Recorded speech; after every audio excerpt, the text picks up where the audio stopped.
Yes, guys. It's your boy, Si. Happy Thursday.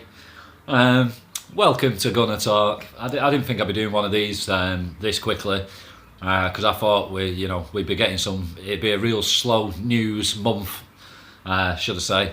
But, things are flying in pretty thick and fast at the minute, so I'm finding myself doing another one pretty quick. Talking over a few things. Not so much transfer stuff today, other stuff that are going in and around the club at the minute. So I thought I'd just give my insight into a few of these things. So let's not waste any more time. Let's get cracking. Number one, Petr Cech.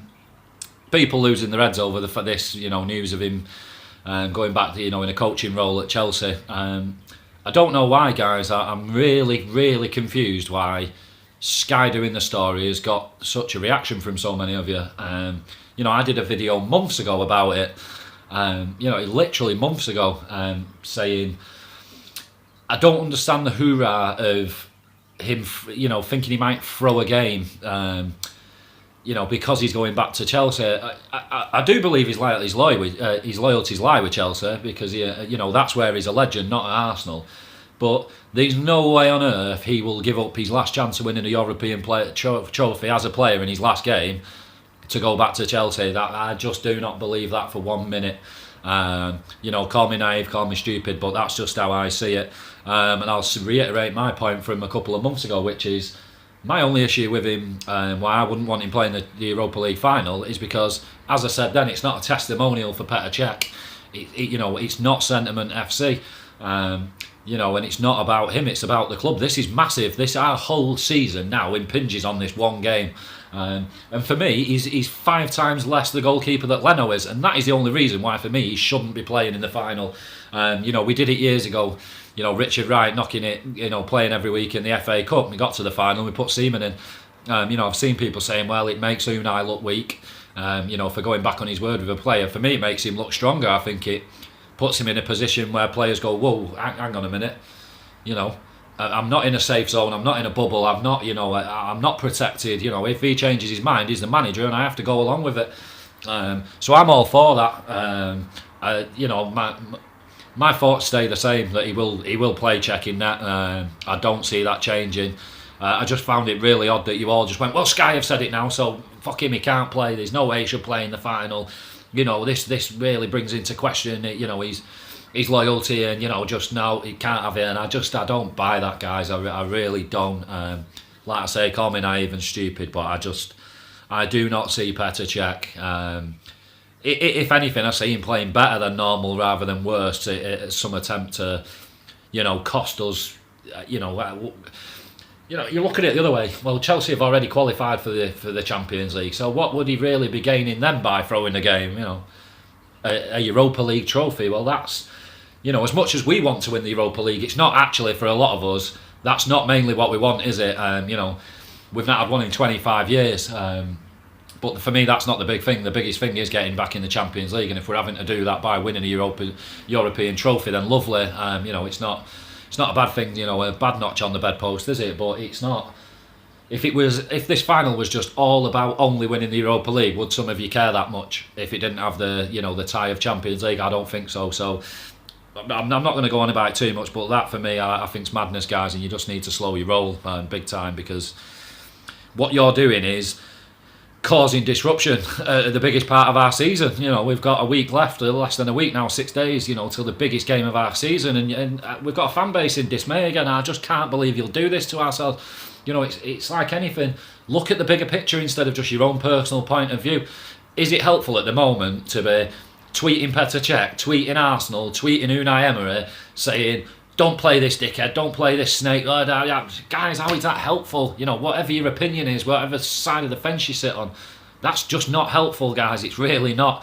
Sometimes it's just best to stay quiet. And like I always say with my own personal views, if it's something positive, I will at the players, I'll at the club or whatever. If it's something negative, I just word it out on there with nobody tagged in it whatsoever.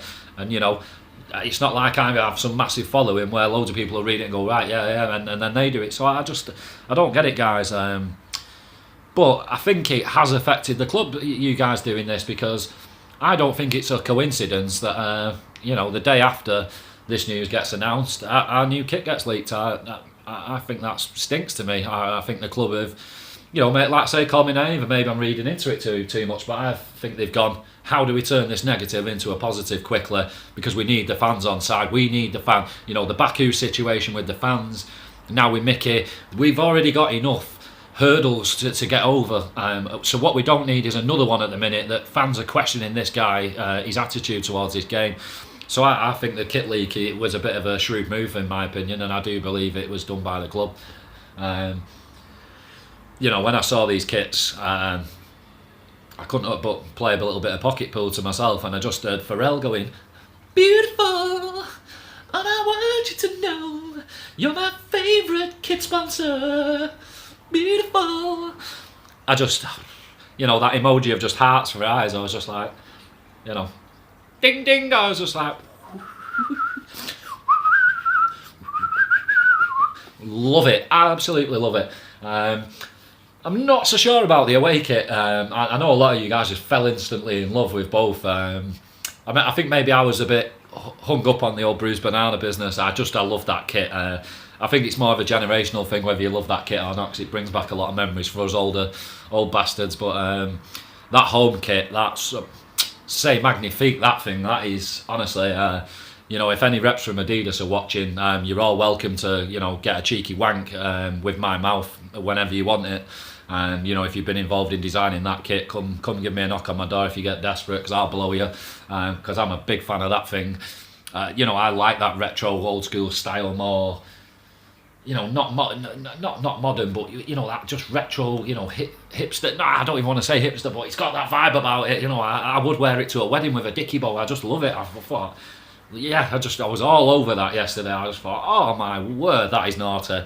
And that kit does deserve Champions League, because that's the baddest kit I've seen so far for next year. And if that's a sign of things to come from Adidas, then their club's gonna be doing well in it, because they're even gonna get some of my money. And I do not like freeing pocket prisoners, certainly not on club merchandise, because I haven't agreed with what's been going on. But they'll be getting some of my pocket prisoners. I'll be freeing some little escapees from this bad boy, and I'll be blowing the old moths out of the wallet for those kits, because I will, even though I'm not sure on the away one I would still buy it. I just wanted to see a real close up, because it looked like it has got the bruised banana theme just very faint in the background of the actual yellow of the kit. And apparently there's going to be a third kit as well, a blue one. So I can't wait to see that. I've seen a few concept ones. But it's all good and well seeing, a lot of people saying, about these kits yesterday, because we see so many concepts. Are they real? Are they not? And like I said straight away, well, guys, look at it. When you see concept kits, there are the one or two things that are either photoshopped or they're just stills with nobody in them. Well, what were those pictures of the kits you saw yesterday of Aubameyang and Lacazette stood in them? Was it Photoshop? No, it wasn't. Would they be standing in fake kits? No. So for me, they were the genuine article, and once again, you beauty! I love this. Just absolutely stunning. All over that, absolutely all over it.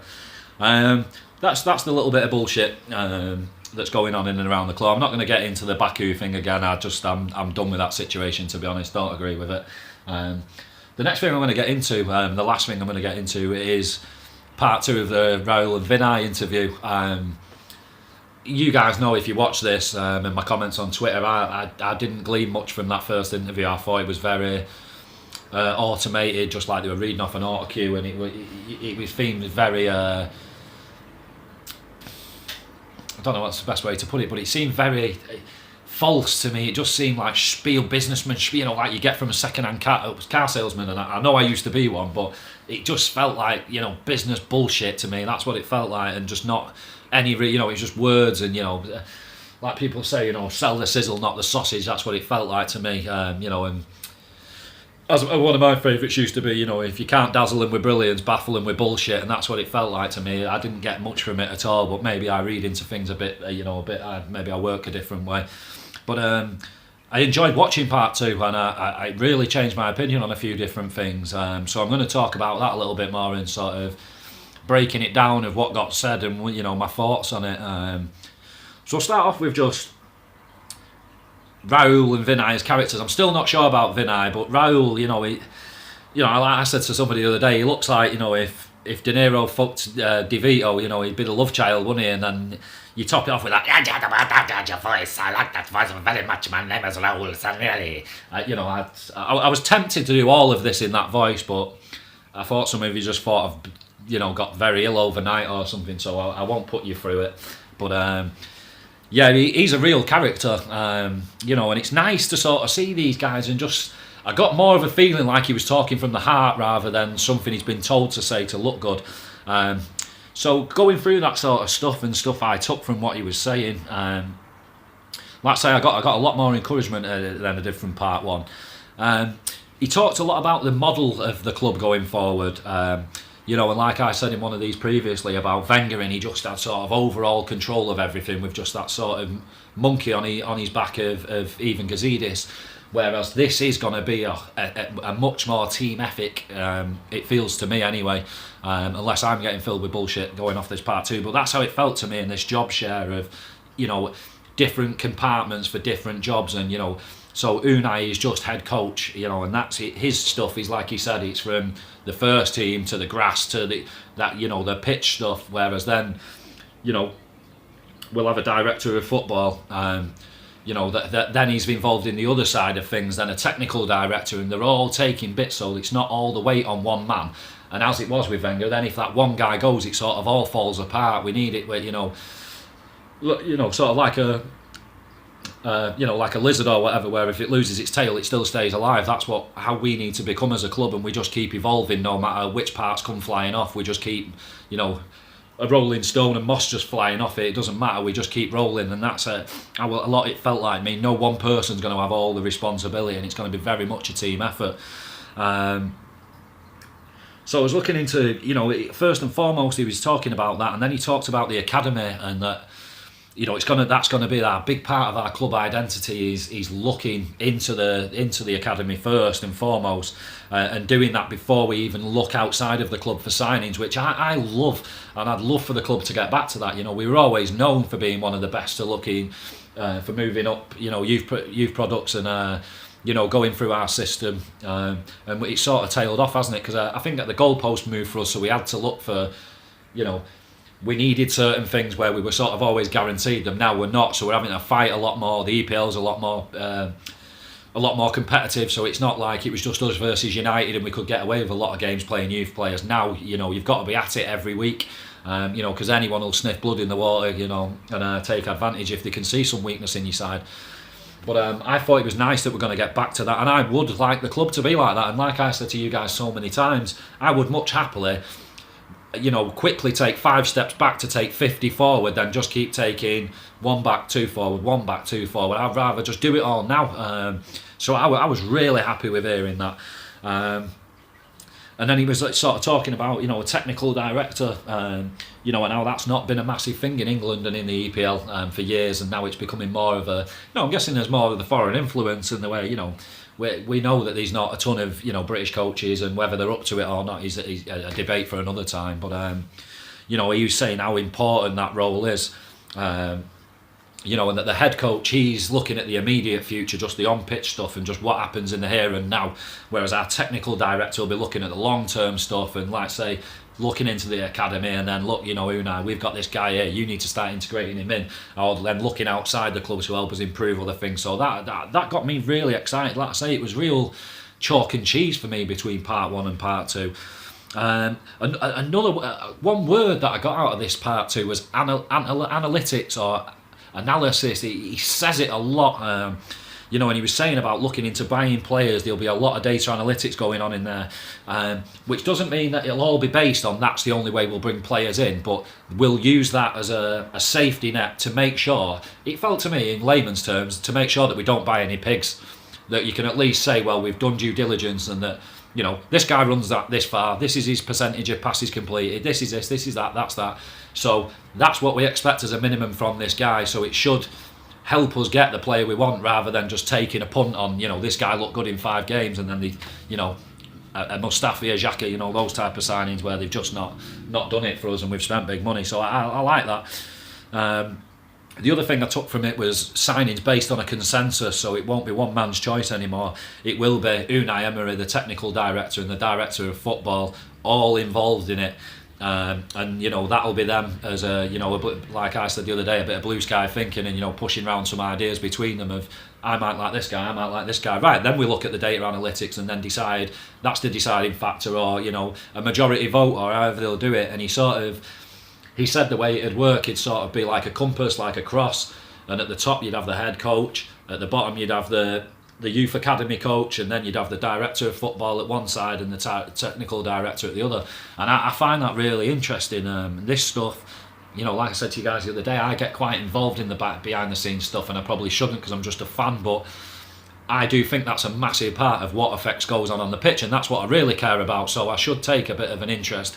When you're buying a house, you get a survey done, don't you? You just don't go, well, it looks fine, so the front door works and the water's running, so bang on, yeah, buy it. You don't, do you? Because there might be those things behind the scenes, step cracking and all that kind of shit, So I found it really, really interesting. And then he went on to talk about, transfer window, and he was laughing, and saying, like deadline day, and he finds that a completely mad thing, and it's only an English thing that we have it. He laughed at, we have a programme about it, deadline day on Sky News, it's all day, and that's not how he's used to performing or working, and I find that really encouraging because we don't want to get to that point. I've always said it, I would like signings in early where they can get a pre-season with the rest of the squad, start gelling, and then we hit the ground running, rather than like this season where we sort of had to go 4, 5, 6 games slowly adding pieces in to get it going. Leno, Torreira, I was really encouraged by this, and him saying the transfer window is only a very small thing, whereas the preparation is a year-long thing, and that's, like I say, these were all reasons that I've not been very optimistic of late, which I hate because I love the club. I have a massive amount of passion for it, and this sort of stuff, it just gets my blood pumping, my heart pumping, my blood flowing again, and I think, yeah, right, these guys maybe are giving me a reason to be really optimistic about the future and change my opinion and make me feel like we're going in the right day, because I feel like for years we've been like that, whereas now I think we've sort of stemmed the flow, and then maybe this is the time we rise back up again, which I'm sure we're all hoping. But sort of saying they're preparing all year and then we're ready to move at the start of a transfer window, and he seemed to give me the idea of he really is not keen on the idea of signing people really late in a window. It's just, it seems a bit slapdash and rushed, and it's not, you've maybe not identified the right person, so you just, it's we're looking for the right person rather than the fastest fix sort of thing, whether that takes a bit longer, but the deal will be looking into it. And then Vinai sort of chipped in, and he was saying, this was talked about, and this transfer window was talked about in a meeting in October, so we know that these guys are going through a process and they're not messing around, and it's not just, right, well, it's nearly June, right, well, who's available? Right, he looks all right, yeah, let's go and let him do it. And I feel like that's the way it's been run a bit in the past, although we don't know for definite because we're not behind the scenes, but I found that really interesting. Then he sort of went on about the technical director side of things and how important it's going to be for the future of the club, and our model going forward, and that we will have one very soon, because we've got a couple of factors that are really hindering our progress at the minute. One is which we don't know whether we're going to have a European trophy and the Champions League, and two, this is a guy who he sees as a big part of this triangle of people involved in signings, and one of them we don't have at the moment, so we need to be connecting that dot sort of thing. So I found that all really interesting. Then Vinai sort of talked about the Champions League and was actually, whether that's a big deal or not. And it just what I try and condense it, but what I really took from what he said was that, the Champions League is a big deal, in all aspects. It's a much bigger draw than the Europa League, whether we want to admit it and, save a bit of face while we're in it. We all know the truth, don't we, that, it's Champions League or nothing really when it comes in terms of revenue. And I think I saw something the other day that was, I think we're pulling about 30-40 million if we win the Europa League, whereas Liverpool and Spurs just reaching the final of the Champions League is worth 100 million more than that. So that gives you a rough idea of why, not being in it for a couple of years, we have, that gap has grown bigger from us from the top. But I found it interesting that he, that's where he was backing up again this. We'll have a bigger revenue if we're in the Champions League, and all of our revenue that we create, Stan has said, will come back into the club, so you've got to hope for it, guys. You've got to hope for it, and and then you hope that Stan is a man of his word. You know, I know a lot of us aren't big fans of the guy, but then you've got to pray that, you know, he stands by it and he does have ambition towards the club. And then, you know, even if he's not putting his own money in, at least everything we're generating is coming back to us. So it's not going outside. You know, like that's why I hate agents, because it just goes out the game, that money. You know, so that was a big thing. And then it was sort of Raul chipped back in again, and he was saying, you know, like Champions League, when it comes to bringing players in, it's a big draw. Whereas when we're in the Europa League, we're sort of just living off name and reputation, and that's all we've sort of got to work for. Because then Vinai chipped back in again and said about we wouldn't be giving players assurances when they came in that, well, you'll get this based on the fact we will get Champions League next year. They will none of that. It'll just be, at the moment, we're in Europa League. We hope for Champions League next year, but we're in Europa League. That's what you're signing based on. You know, no bullshit. So I found that really, really interesting. And, you know, like I say, he's saying that we're just purely living off reputation. And I think we are. I think if we hadn't have done what we'd done in the sort of, you know, 80s, 90s, you know, early 2000s, I think we would really, I think we'd be in a real shit state at the moment. So I found that really interesting. Sorry, I've just got mad scribblings like normal guys when it's stuff like this, because I was just trying to write down as I was listening. Then it came back into Raul a little bit, and he was talking about that we've already identified our targets. That's been something that we've done for a long time through a well-run process. And this, you know, we're not just going to be any knee-jerk reactions to signings. Talks are ongoing with players, you know, which I assume will be happening anyway, because, like I say, and as he said, you know, the transfer window's all year long, and then it comes down to that little bit where you can actually make it happen, but there's nothing, you know, stopping you in that time doing all your research. You know, much like a student, you know, you can study all year, but then your exams is that one small period, so, and that's when it actually counts. So, but, you know, the more you study, the more damage you do in the. So I found it, like I say, I keep saying it, but I found it really, really interesting. And he seemed incredibly confident. And I didn't feel like it was bullshit bravado confidence. I felt like it was a man who's in control of his own destiny, really. And this is my job, and I am good at my job. You know, don't tell me how to suck eggs, pal. I'm fucking good at what I do, and I'll make shit happen. And that's why I'm telling you what I'm telling you right now. And like I say, I really enjoyed it listening to him. Didn't get a ton from Vinai. He still seems a bit of a PR machine to me, but Raul really changed my opinion on him. You know, and he said we will be in a much stronger position next season. So that's got to give you faith that we are going to go out. And like I say, he said we've identified targets. He says these talks ongoing. He says he's very confident, and he says we're going to be much stronger. So you've just got to go along with that until it turns out to be bullshit. You know, I was having this conversation with somebody the other night. You know, I'm not going to call somebody out until there's some evidence behind it. Was he impressed by him in the first part one? No, I wasn't. But that's not a reason for me to say, well, I don't believe these guys are ever going to do fuck all. It just leaves me feeling a bit vulnerable. And, you know, do I trust these guys? You know, and I'm not a person that will put all my faith in someone blindly. I'm just not that guy. So that's what I got from that bit. Then Raul sort of talked about how we're a draw. You know, and he was saying Arsenal is just a big name in itself. You know, the type of players we've had in the past. The English Premier League is a huge draw. You know, players want to be part of the best league in the world. Our facilities are incredible. You know, just the fact we're in London is a big draw. You know, it's a wonderful city. It's not as good as Manchester, but it's wonderful. I always enjoy myself when I'm there. Then he sort of went on to, you know, she asked him about the Rambo situation. And you could see he wasn't happy about it. But, you know, what could the guy actually do about it? Nothing, because, you know, that decision, although happened under him being at the club, really it was, you know, what had happened before he even turned up. And I think obviously getting burnt on the Ozil contract and not, you know, like they say, the definition of insanity is repeating the same process and expecting a different outcome. So I think that's how it felt, is as much as you want to keep Aaron, can we really, although he wasn't holding us hostage, can we really go out and do the same again and go, right? And then he sort of talked about, although Aaron wanted to stay, his head had been turned by the fact that, like I've always said, like Mickey, that's why he gets so much money, because we got him on a free. And, you know, this is the same. Clubs are getting Aaron Ramsey for nothing. So they can say, well, we'll pay you 400 grand instead of, we would have offered you 200 if we'd have paid 200 grand a week, if we'd have paid 40 million for you, but we're paying nothing, so we'll give you 400 grand a week. And that seemed to be what I got from it, was that he'd got burnt, his head had been turned a little bit, although he wants to stay at the club. you know, he has had a rough time with injuries. He is at a point of his career where it's sort of make or break. And it felt a lot like the NFL to me, where you sort of get that one big contract in your prime. And I think he's just took that at Juventus, and it's not a terrible project, is it? It's not like he's binning us off to go and play in China for just mega money. You know, he's got a very good club, you know, a wonderful historic club in Juventus. You know, I'm not afraid to say a much bigger club than us internationally, in my opinion. You know, steeped in history, so you can't blame the man for that.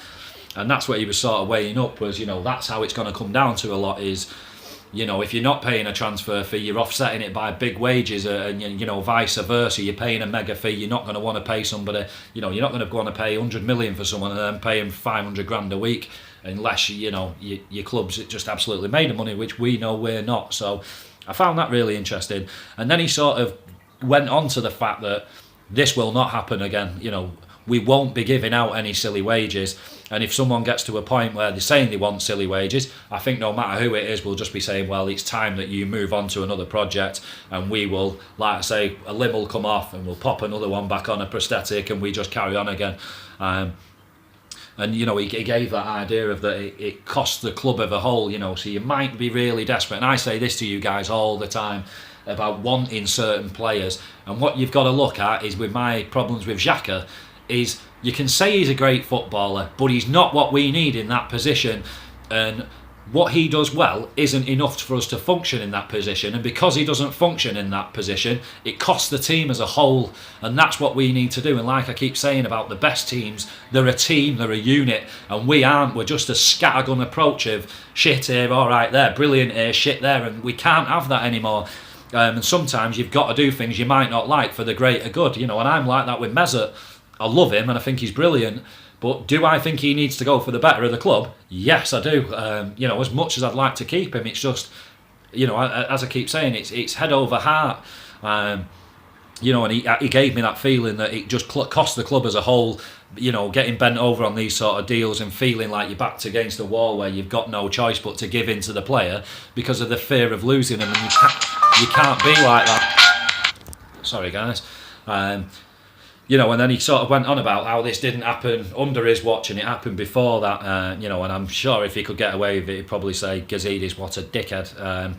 But, you know, then it boiled back down to this 2-year thing, which is what I said from the first part, which is the only real thing I gained from it, was that, you know, we're going to get down to 2 years and then it's right, we make a decision here and now. We can't have good players leaving for nothing.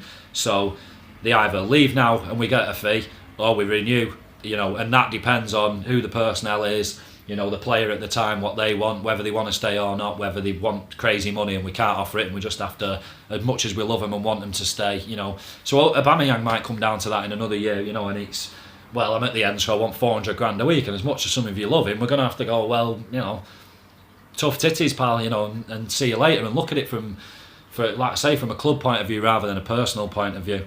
And it made me feel like his big overall point was, we won't be bullied, we will not be bullied anymore, these situations will not under my watch, boys, not under my watch, this shit won't happen.